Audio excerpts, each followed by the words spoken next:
are.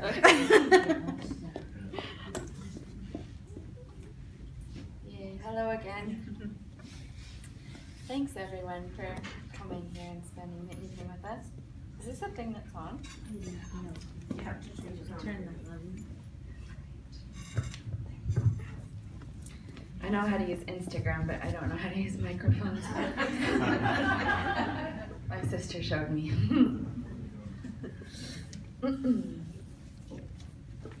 I'm just going to read you some more parts of my very good book.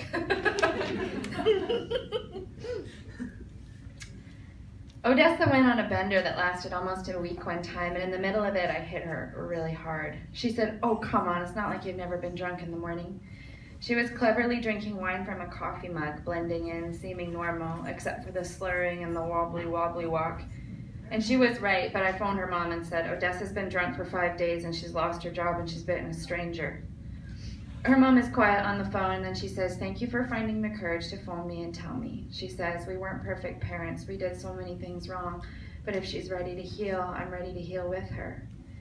Years later, I tell her this. I tell Odessa that I phoned her mom that weekend and she was sitting on a blanket in a park and she doesn't say anything, and I'm pretty sure she's going to either punch me in the face or at least tell me where to go. But instead, her eyes fill with tears and she says, "No one's ever loved me like you love me. No one's love for me has ever been so active." And then I feel a really weird feeling that I've never felt before, which was a feeling that was being proud of the way that I am and also proud of my love. You might imagine that you're too old to be getting hammered all the time when you drink so much you can't walk or smoke or remember anything in a pair of control top underwear.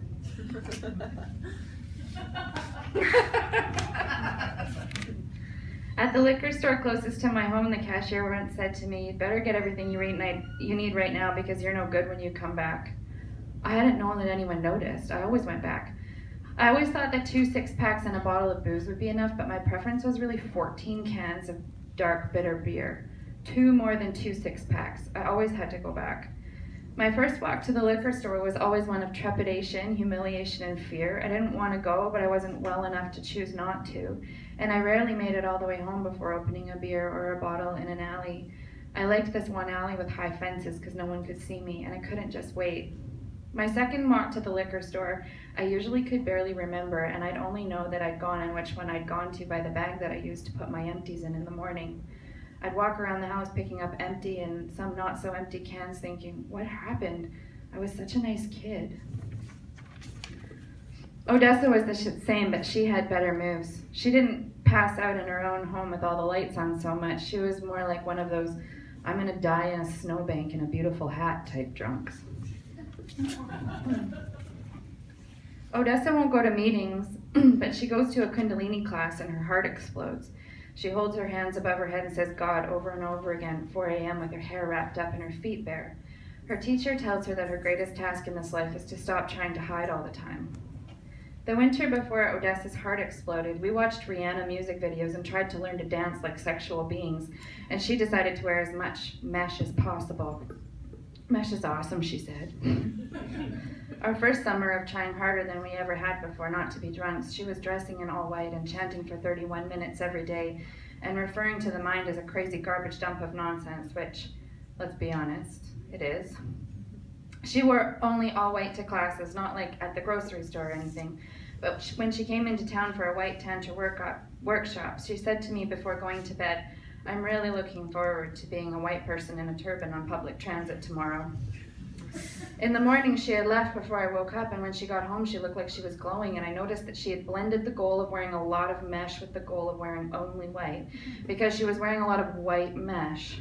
And she told me that while waiting for a second bus, a truck slowed down in front of her, and a person inside said, "Are you sick?" And she said the car had only slowed down for a light, and so it started to go as soon as they'd asked the question, but she yelled after it, "I am a seeker of truth." And then she got on the bus and went to a workshop where they made eye contact with one another, and it made her cry, which previously she didn't ever do, certainly not face to face with a stranger, and definitely not in public. When Odessa goes back home, she tells me on the phone that the people who own the gas station close to her house are sick, and she wants to ask them where she can get a small, tiny prayer book that Sikhs read, but she can't work up the courage to do it. Why not? Just ask them. No, Ush. I go there and I buy ciggies 2 packs at a time and pump my gas in short shorts. I can't ask them to point me in the direction of a very special sacred prayer book. I think you can actually, Odessa. I think you actually are allowed to ask things like that. You just can't decide beforehand that you know what they will say and get disappointed. Also, short shorts don't make a person a garbage person, Odessa. What about my mesh t-shirts? I don't think they make a person garbage either. But one of them is a tank top with a hood. A hooded tank top is definitely questionable, but even people in mesh shirts and short shorts deserve prayer. Who knows, maybe they will take one look at you and think you need all the help you can get. That's a good point, she said. We don't know anything anyway, it's okay to ask. I guess, she says, and she never asks. The special secret prayer book is the guru. That's why a person can't just buy it on the internet. I look for it for Odessa and I can't find it, not anywhere. It's not a thing that has been commodified. It's not an actual thing at all. It's a person. And also it's a book. My friend Jagdeep gets me one from a very special place called the Khalsa Academy. Jagdeep says that he can see my heart and that my heart is pure like a Sikh. I tell him I can see his heart too because I actually can. When he comes into a room, I smile even before I see him. His heart is that pure, it reaches everywhere. It gets all over everything.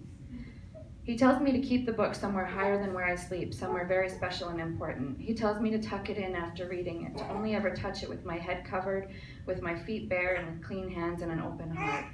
I say, is it okay for me to read it? Jagdeep looks at me like I'm crazy and he says, everyone is allowed to love God. I wrap the book in a shawl my mother wove and I carry it home as though it is an elderly human person. I don't know if this is ridiculous, but it's not very often that someone gives you explicit instructions. Jagdeep gave me explicit instructions and I am following them like you would not believe. I tuck the book in and wrap it up tightly so that it can stay warm and I send it to Odessa. Before I send it to Odessa, though, I read it. In the very early morning, I wash my hands, I put a toque on, I sit cross-legged in the dark, and I read the words of the guru. Someone told me that Gurmukhi is a kind of a magic language, that it has sound frequencies that heal you. I read it in English, and I'm thinking, I don't understand what the big deal is about all of this stuff. And then my heart explodes. The magic words, magic, the magic in me. I ask Odessa if she thinks it's okay that I listen to the morning prayer on YouTube. I say, I know this is not like the way you're supposed to pray, but I've been listening to Japji Sahib and it fills my heart with joy. I don't know what the words mean, but I think they are magic words. I cover my head, I wash my hands, and I fall in love with God in the morning, every morning. She says, you know what, Ush? Guru Nanak Dev Ji wandered all over the place, and he was always walking, going to holy places. When he went to Mecca, he was told, don't point your feet towards Mecca. He said, why not? They said, because that's where God lives. You know what he said? What did he say? He said, show me where God is not. Odessa says, this tells me that Guru Nanak Dev Ji was a rebel. He didn't know about YouTube, but I feel like someone who loved God that much wouldn't worry too much about how you find each other in the morning. Pray how you want to pray. God hears us all. Jagdeep tells me that when you pray for something, you have to pray that everyone gets it. You're not supposed to pray for just yourself. Every morning I wake up and I wash my hands and I wrap up my hair and I pray that everyone on earth gets a Vitamix.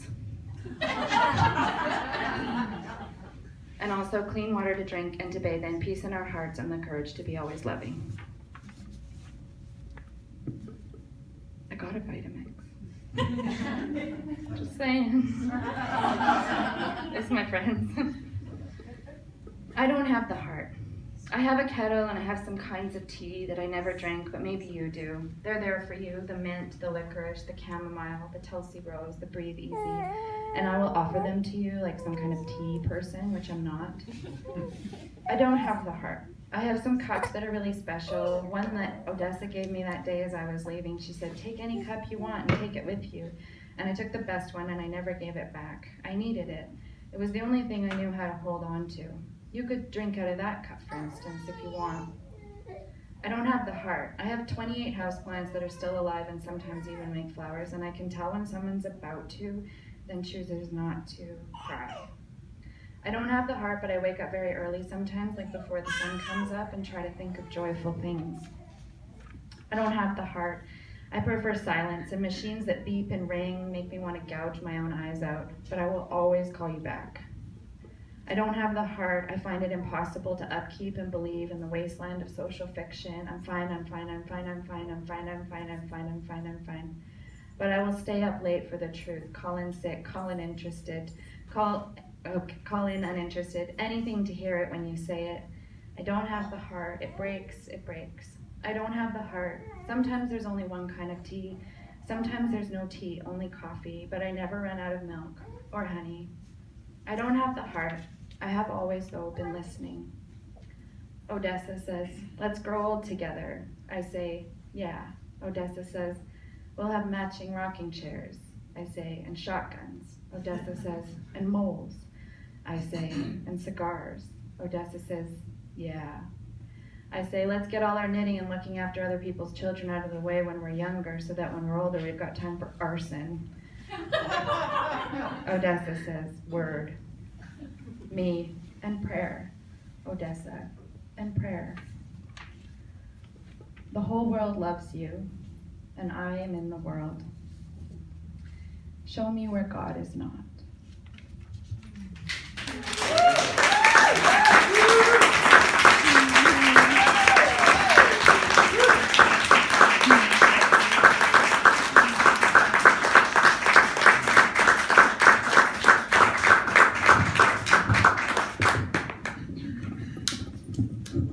I'm not very tall.